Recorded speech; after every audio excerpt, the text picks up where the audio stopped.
اللہ تعالیٰ قرآن مجید میں ایک مقام پہ ارشاد فرماتا ہے وما اصابکم من مصیبہ فبما کسبت ایدیکم ویعفو عن کثیر، جو تمہارے اوپر کوئی مصیبت آتی ہے وہ تمہارے ہاتھوں کی کمائی ہے، تمہاری اپنی کرتوتوں کا نتیجہ ہے، اور اللہ تعالیٰ بہت ساری چیزوں سے درگزر فرماتا ہے۔ یہ اس کی کرم نوازی ہے کہ وہ درگزر فرماتا ہے اور کبھی کبھی گرفت کرتا ہے۔ اگر وہ ہر کوتاہی پر گرفت کرنے لگے تو قرآن مجید میں ایک دوسرے مقام پہ ارشاد فرمایا کہ لوگوں کے ظلم کی وجہ سے، بے جا کاموں کی وجہ سے اللہ اگر گرفت کرنے لگے تو زمین کی چھاتی پر ایک چوپایا بھی زندہ نہ بچ پائے۔ تو اللہ جل شانہ اپنے بندوں کو معاف بھی فرماتا ہے اور ان کی گرفت بھی کرتا ہے۔ پچھلی امتیں جب گناہوں میں مبتلا ہوتی تو ان کو تنبیہات کی جاتی، ان کو سمجھایا جاتا انبیاء علیہم السلام کے ذریعے سے، اور انہیں چھوٹے عذاب کے جھٹکے دے کر کے تنبیہ کی جاتی۔ لیکن جب وہ قومیں نہ سنبھلتی تو اللہ تعالیٰ جل شانہ ان کے اوپر عذاب استیصال نازل کرتا۔ عذاب استیصال یہ ہے کہ وہ قومیں وجود سے مٹا دی جاتی۔ اس امت پر اگرچہ یہ کتنے بڑے جرم ہی کیوں نہ کریں، ان پر عذاب استیصال نہیں آئے گا۔ اللہ کے محبوب صلی اللہ علیہ وآلہ وسلم کا پاکیزہ وجود اور حضور کی رحمت کی تنی ہوئی چادر ہمارے لیے بچاؤ کی ضامن بن جاتی ہے، اور ہم اللہ تعالیٰ کی طرف سے آنے والے عذابوں سے بچ جاتے ہیں۔ کفار مکہ نے باقاعدہ مطالبہ کیا، اے اللہ اگر تیرا یہ رسول سچا ہے فامطر علینا حجارۃ من السماء، تو آسمان سے ہمارے اوپر پتھر نازل کر۔ تو حضور صلی اللہ علیہ وآلہ وسلم کے رب نے کیا جواب دیا؟ وما کان اللہ لیعذبہم وانت فیہم، محبوب اللہ کی یہ شان نہیں ہے کہ تو ان کے اندر رہتا ہو اور میں ان پر عذاب نازل کروں۔ حالانکہ پچھلی امتوں پر عذاب نازل ہوا اور یہ امت خود عذاب مانگ رہی ہے۔ کفار نے عذاب طلب کیا لیکن کہا کہ محبوب تیری وجہ سے میں ان پر عذاب نازل نہیں کروں گا، اگر ان کی رحمت نہ ہو درمیان میں ابھی آگ لگ جائے دونوں جہاں میں۔ تو وہ عذاب استیصال جو قوموں کے وجود کو مٹا دیتا ہے، امت مصطفیہ پر، حضور علیہ السلام کے غلاموں پر وہ کبھی بھی نہیں نازل ہوگا۔ لیکن آزمائشیں، ابتلائیں اور سزائیں ان کو وقفے وقفے سے دی جاتی ہیں تاکہ یہ سنبھل جائیں اور اپنے اعمال کو درست کریں اور اپنا محاسبہ کریں۔ اگر وہ اس کے باوجود بھی نہ سمجھیں تو اللہ تعالیٰ جل شانہ کی سخت ناراضگی کا موجب ہے۔ اہل ایمان پر جو ابتلائیں آتی ہیں، جو آزمائشیں آتی ہیں، اس پر جب وہ صبر کرتے ہیں اور اللہ کی طرف رجوع کرتے ہیں تو ان کو اس کا اجر اور اس کا صلہ دیا جاتا ہے۔ حضور نبی رحمت صلی اللہ علیہ وآلہ وسلم نے ارشاد فرمایا کہ مومن کے پاؤں میں کانٹا بھی چبھتا ہے تو وہ بھی اس کے گناہوں کا کفارہ بنتا ہے، وہ بھی اس کے لیے بہتری کا ضامن بن جاتا ہے۔ تو جو وبائیں آتی ہیں، تکلیفیں آتی ہیں، تو وہ اس کے لیے بہتری کی ضامن ہوتی ہیں۔ اسی لیے تو وباؤں سے جو اللہ پر یقین رکھتے ہوئے انتقال کرتے ہیں وہ شہید کے زمرے میں آتے ہیں۔ کتنا بڑا درجہ ہے شہادت کا، لیکن ان کو یہ نصیب ہوتا ہے۔ وہ اپنے آپ کا محاسبہ کرتے ہیں۔ کیسے ہمیں پتہ چلے کہ جو مصیبت ہمارے اوپر آئی ہے وہ سزا ہے یا ابتلا ہے؟ تو علماء نے کہا کہ جو وبا، جو مصیبت، جو تکلیف تمہیں پہنچتی ہے اس پر اگر تمہیں اللہ کی طرف رجوع نصیب ہوتا ہے تو وہ ابتلا ہے، اس سے تمہارے درجے بلند ہوں گے، تمہارے گناہ مٹیں گے۔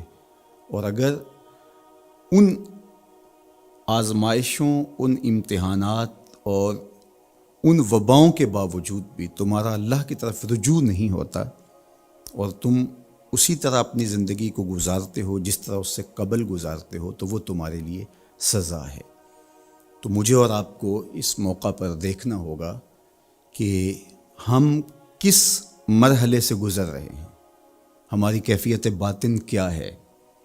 کیا یہ خوف و ہراس کا عالم اور یہ وبائی امراض اور اس وقت پوری دنیا کے اوپر جو کیفیت ہے وہ ہمارے لیے اللہ کی قربت کا سبب بن رہی ہے، رجوع اللہ کا ذریعہ بن رہی ہے، توبہ و استغفار کا سبب بن رہی ہے؟ ہم اللہ تعالیٰ جل شانہ کی قربت حاصل کرنے کے لیے کوشاں ہو گئے ہیں، یا کہ ہمارے رویے، ہمارا طرز زندگی اور ہمارا انداز معاشرت بالکل تبدیل نہیں ہوا، اور ہم جس طرح کی زندگی پہلے گزار رہے تھے اس طرح کی ہی زندگی بسر کر رہے ہیں؟ تو پھر یہ ہمارے لیے سزا ہے، ورنہ ہمارے لیے ابتلا ہے، آزمائش ہے، امتحان ہے، اور ہم اس میں اللہ کی قربت کے ذریعے سے اللہ کی پناہ میں آ کے سرخرو ہو رہے ہیں، کامیاب اور بامراد ہو رہے ہیں۔ یہاں ہمیں دیکھنا ہوگا کہ اس وقت سسکتی انسانیت کے لیے ہمارا رویہ کیا ہے۔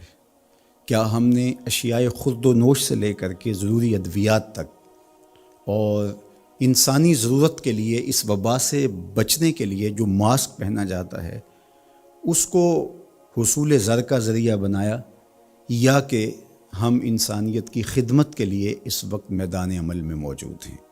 تو ہم اپنے عمل سے، اپنے رویے سے اپنے آپ کو جج کر سکتے ہیں، اپنے آپ کو دیکھ سکتے ہیں۔ اقبال نے کہا تھا اپنے دل سے پوچھ، ملا سے نہ پوچھ۔ تو ہمیں اپنے اندر سے فتویٰ ملتا ہے ہم کس جگہ پہ کھڑے ہیں، تو ہمیں اس حوالے سے اپنے آپ کو دیکھنا چاہیے۔ اللہ تعالیٰ جل شانہ نے ہمیں اس ابتلا میں، اس آزمائش میں مبتلا کیا ہے، تو اس میں اس کی حکمت بالغہ کیا ہے ہم نہیں جانتے، لیکن ہم اس کی طرف ہی رجوع کر کے، اس کے حضور عجز کر کے، اپنے گناہوں کی معافی مانگتے ہوئے کثرت استغفار کے ذریعے سے اس میں کامیاب اور سرخرو ہونے کی کوشش کریں۔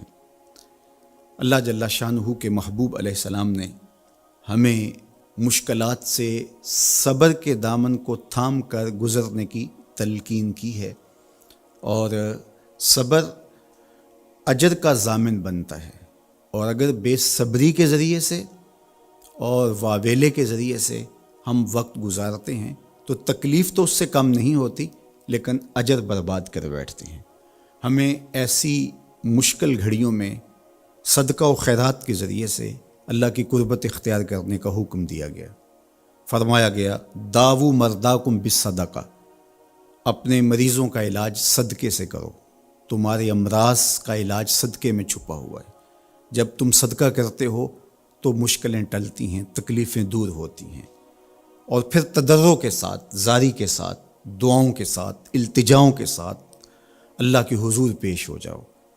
تم امتحان گاہ میں کھڑے ہو، وَاسْتَقْبِلُوا امواج البلا بالدعاء والتضرع، فرمایا کہ بلاؤں اور آزمائشوں کی موجیں جب تمہاری طرف بڑھ رہی ہوں تو تم تضرع اور زاری کے ساتھ اللہ کی مدد اور اللہ کی پناہ لے لو، اور جب تم اس کی پناہ میں آ جاؤ گے تو پھر تکلیفیں تمہارا کچھ نہیں بگاڑ سکتی، تمہارے درجے بلند ہوں گے، اور تمہاری خطاؤں سے اللہ درگزر فرمائے گا، اور تمہارے لیے راحتوں کے، کرم نوازیوں کے در کشادہ ہوں گے۔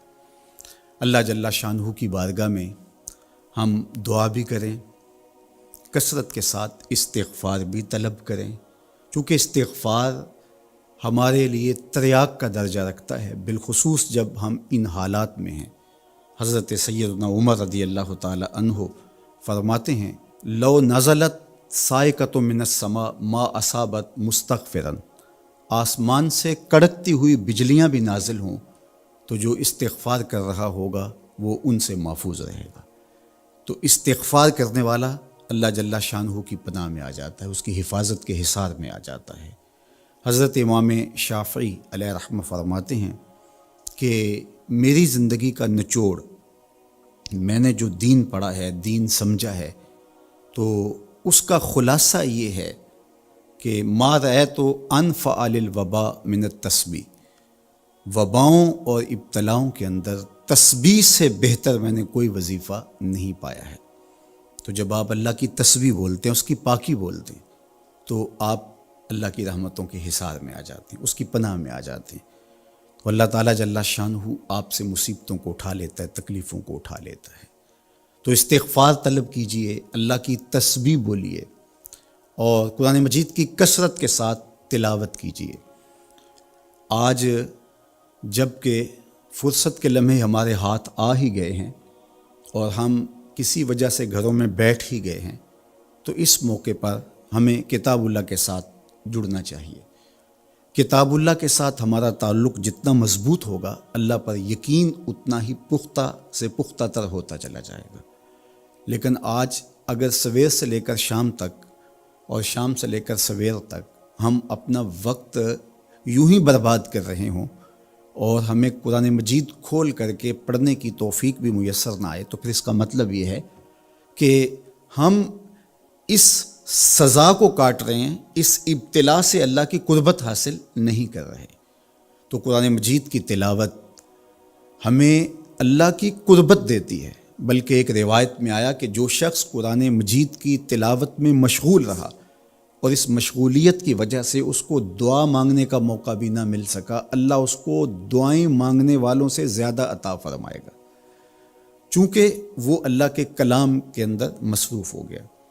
تو آج کل فرصت کے لمحات میں ہمیں اپنے بچوں کو بٹھا کر کے بھی ترغیب دینی چاہیے کہ وہ قرآن مجید کی تلاوت کریں، اور خود بھی قرآن مجید کی تلاوت اپنے معمولات میں شامل کرنی چاہیے۔ اور جتنے بھی یہ دن ہمیں میسر ہیں، اپنی روٹین اس حساب سے ہم بنا سکتے ہیں کہ قرآن مجید کے ساتھ ہم جڑ جائیں، اور اس کو اگر مفاہیم و مطالب کے ساتھ پڑھنے کا مزاج ہو، اور روزانہ 1 پارہ یا 2 پارہ اس کے مفاہیم کے ساتھ، اس کے مطالب کے ساتھ اگر پڑھنا نصیب ہو جائے، تو پھر قرآن مجید کے پیغام کو سمجھنے کا ہمیں موقع مل جائے گا۔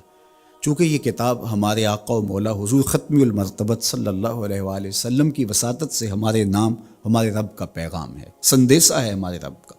ہمارے رب نے ہمیں کیا کہا ہے ہمیں سمجھنا چاہیے۔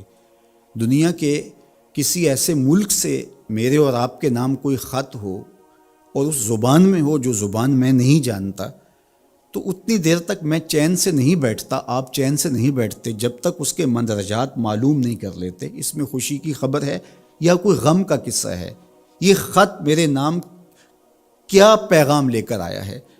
تو صاحب یہ قرآن حضور کی معرفت ہمارے نام ہمارے رب کا خط ہے، تو ہمیں دیکھنا ہوگا کہ اس کتاب نے ہمیں کیا پیغام دیا ہے، اس کتاب کا حکم نامہ ہمارے نام کیا ہے، اور پھر ہم اس کتاب کو اپنی زندگی میں اتار کر کے اپنے شب و روز کے اندر شامل کر کے اس کی تعلیمات کو ایک پاکیزہ اور ستھرے مسلمان بن کے ابھر سکتے ہیں۔ تو اس موقع سے بھرپور فائدہ ہمیں حاصل کرنا چاہیے، اس کی تلاوت بھی کریں۔ خالی تلاوت بھی قرآن مجید کی تمہیں محرومیوں سے نکالے گی۔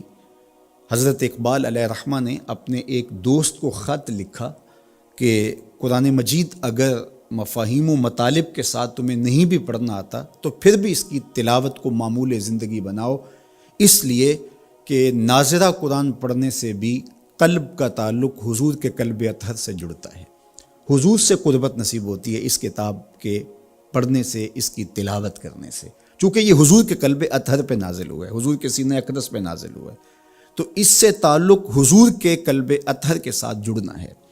اور ہمیں فرمایا گیا کہ راتوں کی تنہائیوں میں اٹھ کے قرآن پڑھا کرو اور قرآن پڑھتے ہوئے رویا کرو، اور یہ بھی فرمایا گیا فَإِن لَّمْ تَبْكُوا فَتَبَاكُوا، اور اگر رونا نہ آئے تو رونے کی کوشش کیا کرو، تکلف کے ساتھ اپنے اوپر وہ کیفیت طاری کرو کہ تمہاری آنکھیں آنسوؤں کا خراج دیں اس قرآن کو پڑھتے ہوئے۔ کیا یہ تصور تھوڑا ہے کہ جب تم قرآن پڑھ رہے ہو تو اس خیال میں ہو کہ میں اپنے رب کا کلام پڑھ رہا ہوں؟ فرمایا تمہارا رب سے ہم کلام ہونے کو جی چاہے تو قرآن کھول کے بیٹھ جاؤ، یہ رب سے ہم کلام ہونا ہے۔ حضرت داتا گنج بخش علی حجویری علیہ الرحمہ سے ایک مرید نے کہا حضرت اگر رونے کی کوشش کریں تو پھر بھی رونا نہ آئے تو فرمایا پھر اپنے مقدر پہ رویا کرو۔ تم اتنے سنگ دل ہو گئے ہو کہ تم رونا بھی چاہتے ہو لیکن تمہاری آنکھیں آنسوں کا خراج نہیں دیتی۔ تو اس کتاب کے ساتھ جڑ کے، اس کتاب کے ساتھ وابستہ ہو کے، اس کے ساتھ تعلق خاطر قائم کر کے اپنی زندگی کو سنوارا جا سکتا ہے۔ یہ کتاب زندگی ہے، یہ نسخہ حیات ہے، نسخہ کیمیا ہے۔ فاش می گوئم آنکھ در دل مزمرست، این کتابیں نیز چیز دیگرست۔ اقبال نے کہا اگر میں کھل کے بتا دوں جو میرے سینے میں پوشیدہ ہے، یہ کتاب نہیں، یہ کوئی اور ہی چیز ہے۔ یہ زندگی بخش ہے، یہ حیات آفری ہے۔ اس کا ایک ایک لفظ نور دیتا ہے، اس کا ایک ایک حرف اجالے بانٹتا ہے۔ بلکہ وہ لوگ جو اس کتاب سے زندگی حاصل نہیں کرتے اور اس کتاب کے ہوتے ہوئے بھی محرومیوں کا شکار ہے، تو بڑی خوبصورتی کے ساتھ اقبال نے تنقید کی اور سوئے ہوئے ضمیر جگانے کی کوشش کی۔ ببند صوفی و ملا اسیری، حیات از حکمت قرآن گیری، با آیاتش ترا کار جزی نیست، کیا از یاسین او آساں بمیری۔ اقبال کہتے ہیں تو جاہل صوفی اور کاہل ملا کے ایسے پھندے میں پھنسا کہ تو نے قرآن سے زندگی تلاش نہیں کی۔ قرآن کی آیتوں سے تجھے صرف اتنا سروکار ہے، جب تیرے بوڑھے کی روح اٹک گئی تو سورہ یاسین لے کے بیٹھ گیا کہ میں اس کی تلاوت کروں اور اس کی روح آسانی سے نکل جائے۔ اقبال کہتے ہیں اس میں کوئی شک نہیں ہے، مرنے والے کو اس کا فائدہ ہوتا ہے، لیکن مجھے افسوس اس بات کا ہے کہ اس قرآن سے بھی تو نے مرنا ہی سیکھا، کاش اس قرآن سے جینا سیکھ لیا ہوتا۔ یہ تجھے زندگی کے قرینے سکھاتا، تجھے اسلوب حیات بتاتا، تجھے جینے کا طریقہ بتاتا، تجھے محمد عربی کی دہلیز پہ لے جاتا، تمہیں خدا کی قربت دیتا، خشیت الہی کے اجالے دیتا۔ یہ کتاب زندگی بخش اور حیات آفری تھی، تو نے کیوں اس کتاب کے ہوتے ہوئے اپنے آپ کو محرومیوں کے سپرد کر دیا؟ تو یہ موقع ہمیں ملا ہے زندگی کی گہما گہمی میں، زندگی کی چکا چون میں، سویر سے شام تک، شام سے سویر تک بھاگم بھاگ لگی تھی، تو کسی وجہ سے لمحے فرصت کے ہاتھ آ ہی گئے ہیں۔ تو آئیے ہم اپنا ربط کتاب اللہ سے جوڑیں، قرآن سے جڑ جائیں اور اس کی تلاوت کو شعار زندگی بنا لیں۔ گھر تو می خواہی مسلمہ زیستن، نیست ممکن جز بقرآن زیستن۔ اگر تو مومن بن کے، مسلمان بن کے جینا چاہتا ہے تو قرآن کے بغیر تیرا ایک لمحہ بھی نہیں بیت سکتا۔ تو اس کتاب کے ساتھ ہمیں وابستہ ہونا چاہیے، روزانہ 1-2 پارے خود بھی پڑھنے چاہیے اور اپنے بچوں کو بھی اس کی ترغیب دینی چاہیے۔ روزانہ ہماری صبح کا آغاز تلاوت کلام مجید سے ہو تو زندگی کتنی خوشگوار، پر نور، تاباں اور منور ہوگی۔ تو اس موقع پر میں مشورہ دوں گا اپنے جملہ ناظرین سے، سامعین سے، کہ وہ کتاب اللہ کے ساتھ جڑ جائیں اور یہ کتاب دیکھنا کہ کیسے موتی اچھال کے تمہاری گود میں ڈالتی ہے۔ یہ دنیا کی واحد کتاب ہے جو اپنے قاری کو اس کے نفسیات کے مطابق، اس کے مبلغ علم کے مطابق، اس کے ظرف کے مطابق اس کو عطا کرتی ہے۔ دنیا کی کتنی کتابیں ہیں جو ایک عام شخص کے لیے تو دلچسپ ہیں، لیکن جو علم کی بلندیوں پر اڑ رہا ہے تو اس کے لیے اس کتاب میں کچھ بھی نہیں ہوتا۔ اور کتنی کتابیں ہیں جو اہل علم کے لیے تو سرمایہ ہیں، لیکن جو نچلے درجے کا عام شخص ہے اس کو اس کی سمجھ ہی نہیں آتی۔ لیکن قرآن ایک ایسی کتاب ہے، اس کو جس طبقہ زندگی سے تعلق رکھنے والا پڑھے، چاہے وہ ایک عام شخص ہو اور چاہے وہ بہت بڑا مدقق ہو، جو بھی پڑھے قرآن اس کو اس کے ظرف کے مطابق فیض دیتا ہے۔ ہم ہوئے، تم ہوئے کہ میر ہوئے، اس کی زلفوں کے سب ہی اسیر ہوئے۔ یہ اس کتاب کا اعجاز ہے، اس کتاب کا کمال ہے، اور یہ اپنے پڑھنے والوں کے لیے آسان ہے، رشد و ہدایت کی ضامن ہے اور اللہ کی قربت کا ذریعہ ہے، ہمیں زندگی گزارنے کا اسلوب دیتی ہے اور حیات آفرین کتاب ہے۔ تو اس کے ساتھ ہمیں جڑنا چاہیے اور اس موقع سے ہمیں بھرپور فائدہ حاصل کرنا چاہیے۔ ایک بات میں یہ بھی عرض کرنا چاہوں گا کہ اس موقع پر خاص طور پہ ہمیں تھوڑا سا اپنا محاسبہ کرنے کے لیے بھی وقت مل گیا ہے۔ بھاگ دوڑ کے اندر سویر سے شام تک ہمیں اپنے آپ پر غور کرنے کا موقع نہیں ملا اور مقصد حیات کو سمجھنے کی فرصت نہیں ملی۔ ہم کیوں آئے تھے دنیا پر؟ مقصد زندگی کیا تھا؟ کیا رزق کمانا ہی مقصود حیات تھا؟ چلو حلال ہی صحیح، یہ تو کام چیونٹی بھی کرتی ہے، صبح اپنی بیل سے نکلتی ہے، کسی کو ضرر نہیں دیتی، تکلیف نہیں پہنچاتی، حلال رزق جمع کرتی ہے، اور شام تک وہ اس کام میں لگی رہتی ہے۔ موسم برسات کے لیے بھی جمع کرتی ہے، اپنے بچوں کے لیے بھی ضرورت پوری کرتی ہے، کسی کو تکلیف بھی نہیں پہنچاتی۔ اگر یہی وظیفہ حضرت انسان کا ہے تو پھر انسان میں اور حیوانات میں، بہائم، وحوش، طیور میں فرق کیا ہوا؟ یہ اشرف المخلوقات پھر کس بات پہ ہوا؟ تو کیا یہ انسان کے لیے باعث شرف ہے؟ نہیں، انسان کے لیے شرف کا سبب کوئی اور ہے۔ اس نے اپنے مقصد کو سمجھنا تھا، آنے کے مقصود کو جاننا تھا، اور جو اپنے مقصود زندگی کو ہی نہیں سمجھ پایا تو قرآن نے ایک مقام پہ ارشاد فرمایا، من کان فی ہذہ اعمی فہو فی الآخرۃ اعمی، جو اس دنیا میں اندھا رہا کل قیامت کے دن بھی نابینا اٹھایا جائے گا۔ اس سے ان آنکھوں کی بے نوری مراد نہیں ہے، وہ تو حدیث پاک میں آتا ہے جو آنکھوں سے آزمایا گیا، ان دو محبوب چیزوں سے آزمایا گیا، تو اس کو اللہ تعالیٰ اس کے بدلے میں قیامت کے دن اجر دے گا، صلہ دے گا۔ دنیا کے اوپر اگر کسی کو بینائی نہیں دی گئی تو کتنی بڑی آزمائش ہے۔ جہاں اندھیرا ہے، کائنات کی رنگینیاں، خوبصورتیاں، کائنات کا جمال، یہ کیا کچھ ہے کائنات کے اندر، لیکن وہ کچھ نہیں دیکھ پایا۔ اب وہ ایک عجیب اذیت سے تو گزرتا ہے لمحہ لمحہ، تو اس کا صلہ اس کو اس کے بدلے میں آخرت میں دیا جائے گا۔ تو یہ نہیں کہ دنیا کے اوپر نابینا تھا کوئی، ان ظاہری آنکھوں میں روشنی نہیں تھی تو قیامت کے دن بھی نابینا اٹھایا جائے، اس کا کیا قصور؟ اس سے مراد دل کا نابینا ہونا ہے، جو اس دنیا میں اندھا رہا، جس کے دل نے اللہ کی معرفت کا نور نہ پایا، جو مقصد زندگی نہ سمجھ پایا، جو مقصد زیست نہ سمجھ پایا، میں دنیا پہ آیا کیوں تھا۔ وہ کیا خوب کہا تھا اکبر الہٰبادی نے، کیا بتائیں احباب کیا کار نمایاں کر گئے، بی اے کیا، نوکر ہوئے، پینشن ملی اور مر گئے۔ زندگی کا یہ مقصد تو نہیں ہے۔ تو زندگی کسی کام کے لیے ہم اللہ کی معرفت حاصل کریں، اپنی زندگی کے مقصود اور مدعا کو سمجھیں کہ ہم کیوں تخلیق کیے گئے، اور ہمیں فہم و فراست اور عقل و خرد سے کیوں نوازا گیا۔ تو وہ مقصد اگر ہم نے نہیں پایا تو اس موقع پہ ہمیں اپنا محاسبہ کر کے غور کرنا ہوگا اور اپنی زندگی کی راہوں کو درست کرنا ہوگا۔ اللہ کے حضور رجوع کریں، سچی توبہ کریں۔ آج یہ تھوڑے سے حالات دگرگوں ہوئے اور موت آنکھوں کے سامنے رقص کرتی ہوئی نظر آئی۔ ابھی تو ہم نے سوشل میڈیا پہ مختلف لوگوں کی موت کے رقص کو دیکھا، ہم نے الیکٹرانک میڈیا کے اوپر مختلف ممالک کی خبریں دیکھیں اور دل لرزنے لگے۔ اور جب اپنی آنکھوں کے سامنے ان لوگوں نے یہ مناظر دیکھے ہوں گے تو کیا عالم ان کا ہوگا، اور کیا کیفیت ان پر بیتی ہوگی، اور کس کرب سے، کس اذیت سے وہ گزرے ہوں گے۔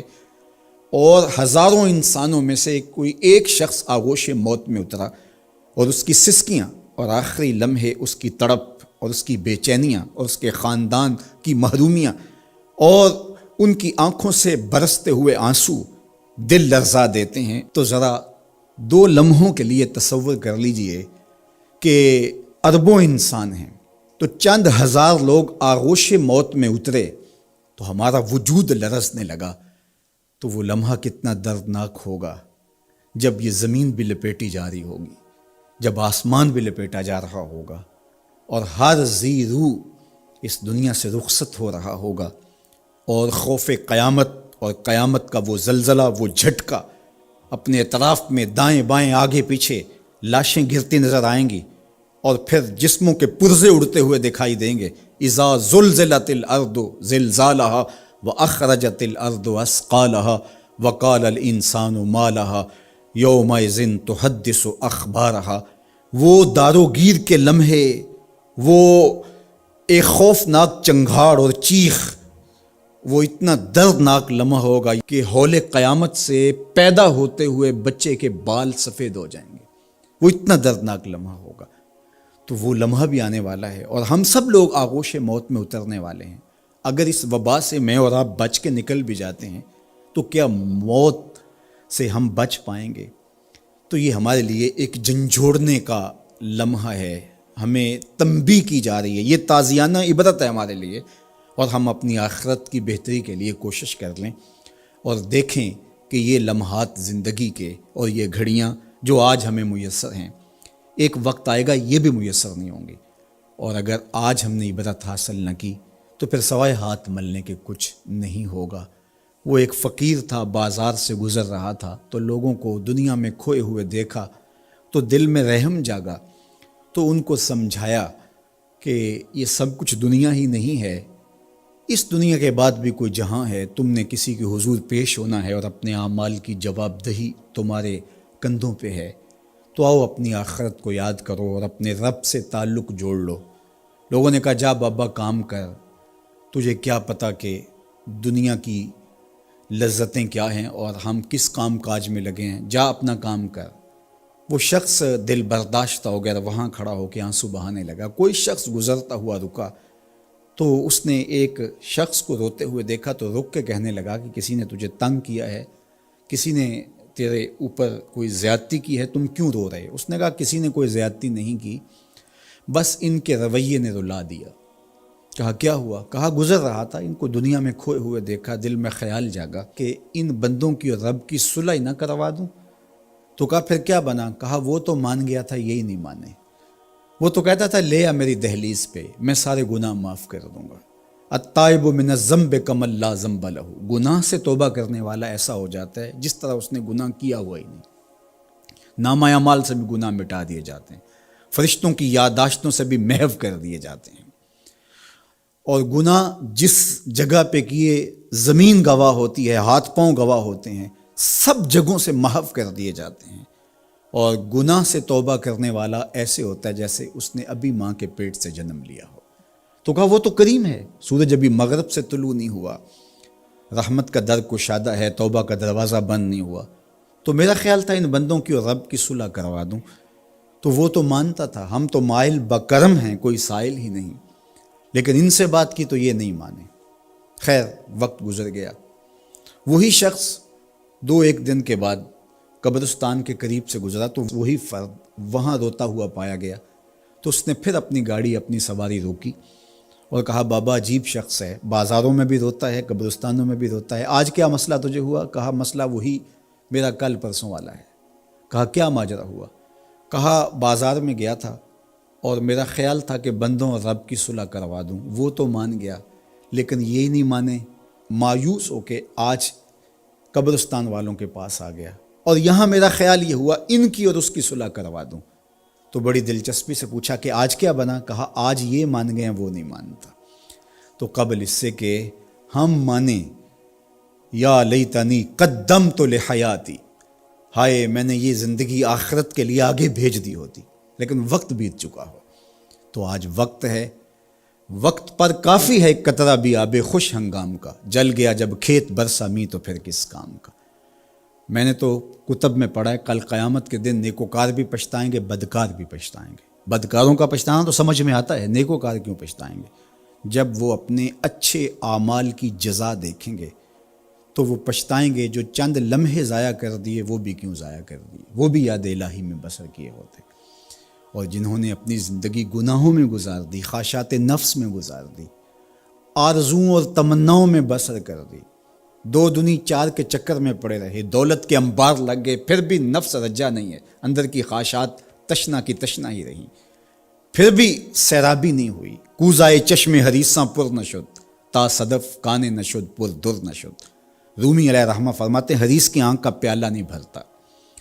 کہا کہ جب تک صدف قانے نہیں ہوتا اس میں موتی نہیں آتے، اور سادی شیرازی بولتے ہیں کہ پیٹ بھر جاتا ہے آنکھ نہیں بھرتی۔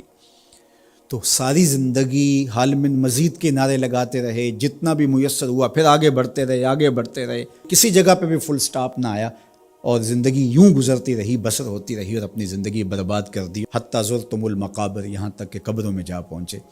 تو آج اپنی آنکھوں کے سامنے موت کا رقص دیکھ رہے ہیں، اور ہم پوری کائنات کے اندر دیکھ رہے ہیں کہ جو وسائل سے مالا مال تھے، جنہوں نے دنیا کو تسخیر کرنے کا دعویٰ کیا تھا، جن کا خیال یہ تھا کہ ہم ہر طرح کے حالات سے نپٹنے کی صلاحیت رکھتے ہیں، ہمارے پاس تمام وسائل میسر ہیں، لیکن آج کس طرح بے بسی کی تصویر نظر آتی ہیں۔